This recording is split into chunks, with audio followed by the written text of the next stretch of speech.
রাসূলুল্লাহ সাল্লাল্লাহু আলাইহি ওয়াসাল্লাম যখন দুনিয়া থেকে চলে যাবেন একদম শেষ মুহূর্তে, তখনও কিন্তু তিনি তার উম্মতকে ভোলেন নাই। তার উম্মত যেন সালাত কায়েম করে এ ব্যাপারে বারবার তিনি সতর্ক করেছেন। কিন্তু দুর্ভাগ্যজনক হলেও সত্য, আমরা ইসলামের সবথেকে যেটা বড় স্তম্ভ সেই সালাত, এই ব্যাপারে আমরা প্রচণ্ড উদাসীন। বিশেষ করে ইয়াং জেনারেশন যারা, অনেকেই সালাত আদায় করলেও ঘরে আদায় করে বা সালাতের সময়ের ব্যাপারে খেয়াল রাখে না। আবার অনেকে দেখা যায় যে শুধু জুমার নামাজ ছাড়া আর মসজিদে যায় না। আবার অনেকে টোটালি সালাতের ব্যাপারে গাফেল।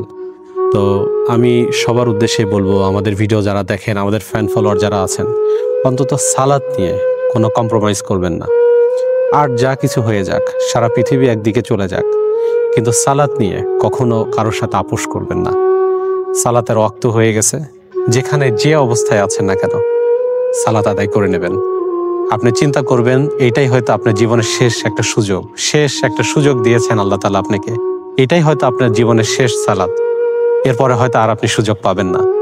তো সবাইকে অনুরোধ করব, যারা আমাদের ভিডিও দেখেন, 5 ওয়াক্ত সালাত মসজিদে এসে জামাতের সাথে আদায় করবো ইনশাল্লাহ। সবাই এইটা শুধু আপনাদের জন্য না, এটা আমার জন্য। সবাই দোয়া করবেন আমরা যেন সালাত আদায় করতে পারি, আল্লাহ এবং আল্লাহর রসুল যেভাবে আদায় করতে বলেছেন সেভাবে যেন আদায় করতে পারি।